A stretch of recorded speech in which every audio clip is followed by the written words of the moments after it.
All right, hello again. This is another tutorial on working mostly with masks and selections.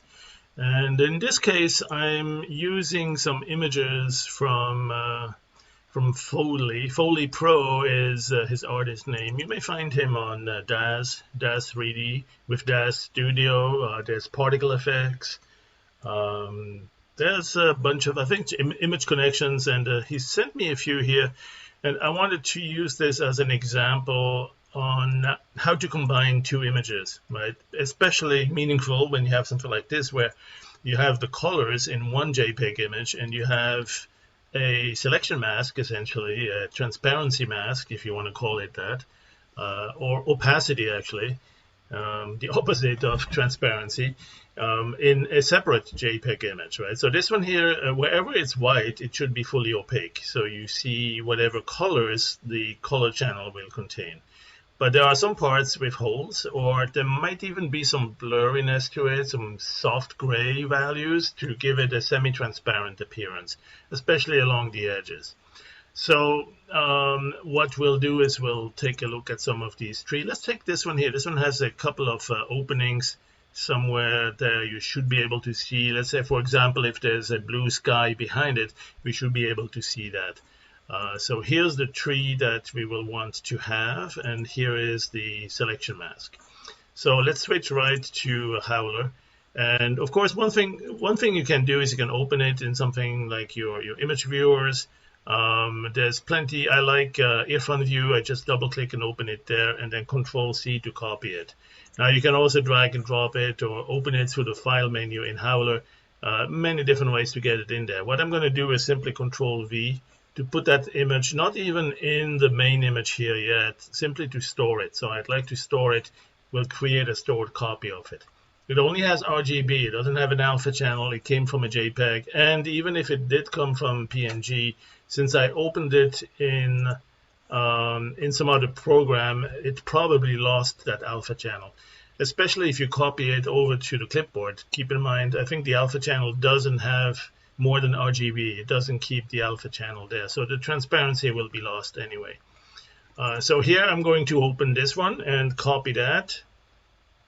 And go here and paste that and put that into a store. So we now have two, and if I store one, if I click one or the other, we'll see them, but only in the current framework. That framework doesn't have the same size or the same aspect ratio. So if we really want to adjust this, what we need to do is go to the options here, or while it's still in the clipboard, Control V to say I'd like to replace the existing image, right? So now we actually have a new image of the size needed. I think it's a 1K by 1K. Let's check the image info here. Yeah, 1000 by 1000, almost 1K. And what you can see, this is the selection mask, and well, it's not perfect because it has some compression that happens through the JPEG. It's a JPEG image. But even without, there's probably some anti-aliasing that was intentional or that was preferred. And so you will see that some of the values here are plain white, that's fully opaque, but there are some purely black colors, and then there are some grayscales in between. Right? What you see here, oops, that's a little bit too big. What you see here is that there are some values that are neither black nor white, but they're gray. And since this is going to be used as a transparency mask, it means that it's going to be semi-transparent in that area. In fact, we can work with this to make maybe a bullet hole or something like that, right? You could basically draw an opening here.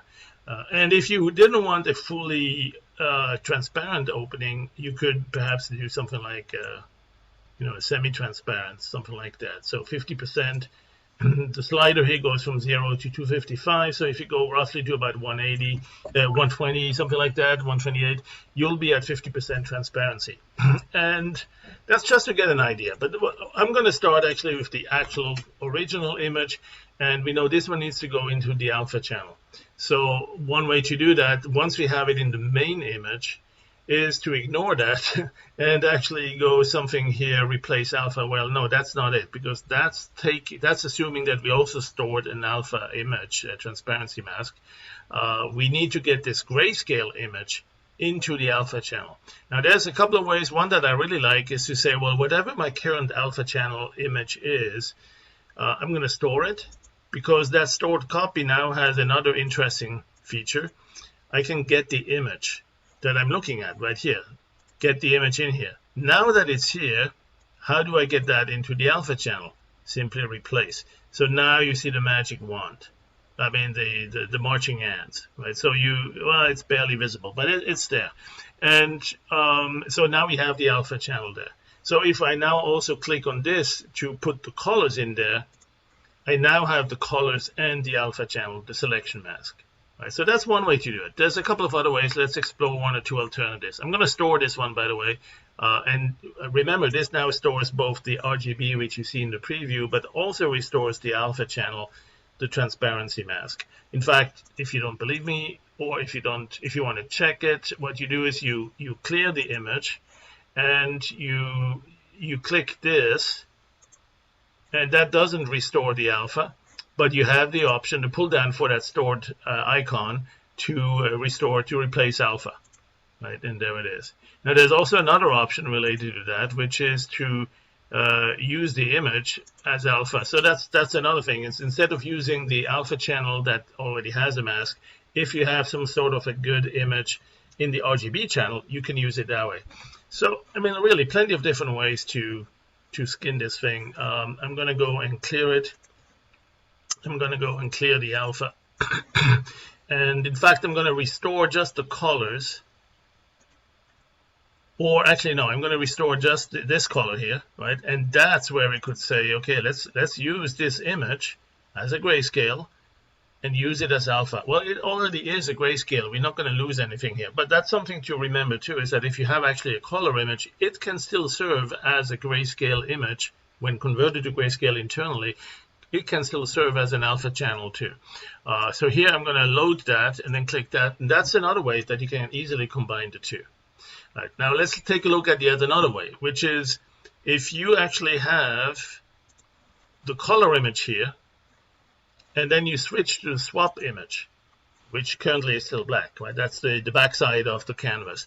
You load the image here, right? So you have this one here and no alpha channel, and let's make sure we clear it, right? And so we have just the RGB channel. You loaded the image into here, and then you switch to the alpha, to the swap image, and you load the mask in there. And then you switch back to the main. So in the mask, in the swap image, you have that mask.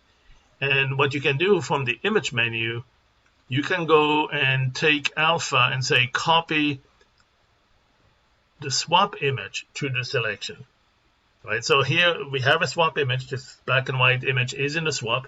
We can copy that to the selection mask, and boom, now we have the same effect again. You have the selection mask right there.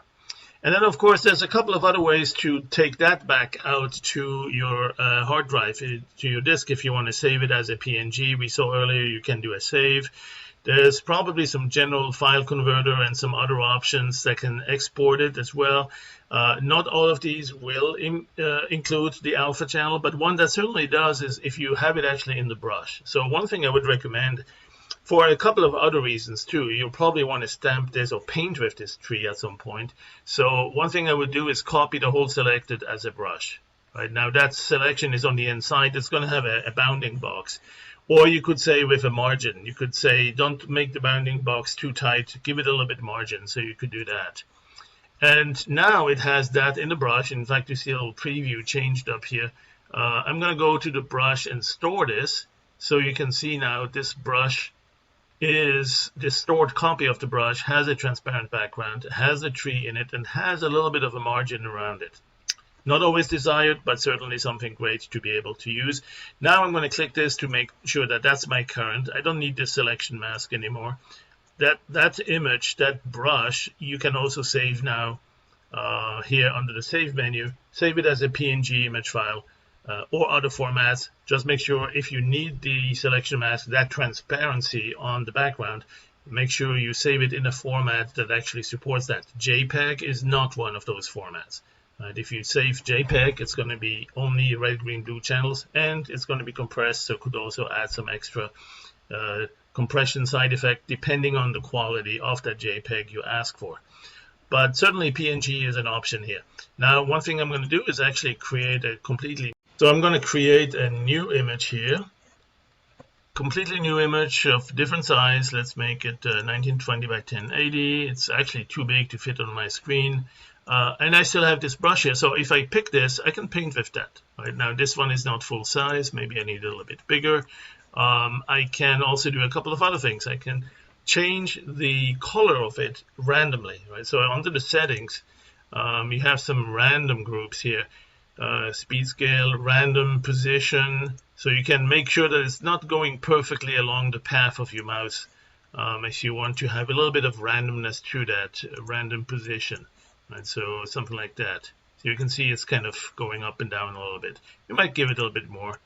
You can also change the size, and that's probably more impactful.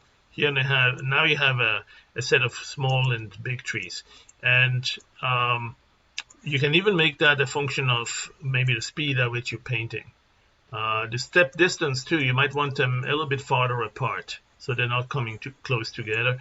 There's a speed scale, so you can make them faster, bigger as you go faster, or you could make them smaller as you go faster. And so here we have perhaps going slowly, you see them very small, and as you go faster, you see them bigger. One of the most typical uses for this too is at this group here, the random hue. With the random hue, you basically are going to get various versions of the same tree, not just by size, but also now by the hue. Right? A bit more greenish, a bit more reddish, a little bit more bluish. You could do the saturation also, so some of them will be very intensely colored. Some of them could be brighter, so you can have the random value. Some of them will be darker. I'm intentionally going too far here with these values. You probably will want to experiment with that a little bit. But that's the idea, is that you can start with a single image, a single tree, and before you know it, you have a whole bunch of them.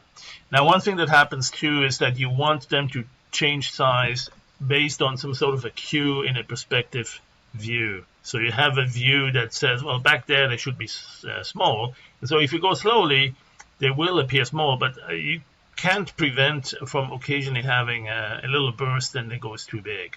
So one thing that you might want to do is actually have them also scaled by an extra piece of information, which is a gradient. I'd imagine you have some sort of a gradient like here, excuse me, not this one, this one here. There's some gradients here, and you say maybe a linear gradient, and the gradients that you want is basically a grayscale. So here are the gradients, there's a grayscale, and you want it big at the bottom, so going from white to black, the other way, sorry, this way. So let's say the horizon is up here, and that's when you don't want to see the trees. They're too small, they're too far away, but up here you want them bigger. So what you do now is, as you paint, first of all, make sure you see a preview of the tree. Right now it's not changing scale, right? But what you can do is you can switch over to the sidebar, and in the sidebar near the bottom there's a bunch of features like the artist guides, the grids, visible grid, and there's also the last option here, Z-scale guide. Right, that's a guide where the scale is going to change, not based on the image you see here, but based on the image you see in the swap image. So you have to switch to the swap image, right? And now here, it's been, because I've switched the two, I'm now looking at what used to be the swap image, and here I'm looking at back in the main image. So if I switch to this, now the gradient is on the back, and indeed it's scale 0, and then here it gets bigger until it reaches the brightest level on that gradient. So you can easily now, no matter how fast you draw, it's going to be, it's not going to go significantly bigger. Now there's also some random position and some other things that can happen here. So you got to keep these things in check too if you want to make sure it's not going completely out of control here. So let's say we do a 0 for this. We do a random position. Let's give it 22. Let's a random size. Let's give that something, random angle, even a little bit of tilting on the trees. Now that's quite time consuming to calculate, to rotate it on the fly, even to scale it. So do that only if you have a really high-end system. And then maybe have the step a little bit distant so they're not coming too far. But you see now you can basically paint from the back and come forward, and it's gradually drawing them. There's a couple of other things you'll probably want to do, like some sort of a depth cue coloring wise, so that it's less saturated when it's farther away. It seems to be like disappearing in the fog.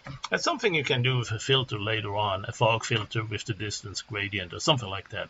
But I just wanted to show you that with a single tree, you can certainly have quite a number of trees actually appearing. You have just one image in this brush. It's not even an animated brush, which we can do too. We can also actually have a whole sequence of these images, different types of trees, for example, as a sequence in the brush. So it's an anim brush. And once that animated brush goes to work, you can still also throw all these features. And I'm going to go one more time with the size, maybe this time at full. And then opacity, step distance. I'm going to make the step distance a little bit bigger. So here we go. So we basically draw a couple of big trees up close, but only a couple of small ones, simply by drawing like that, right? And what's taking care of that scaling is really that gradient in the background. Once you're done with that, simply turn the Z-scale off, and that's that. All right, well, hope this was useful, and we'll see you again on another tutorial very soon. Thanks, bye.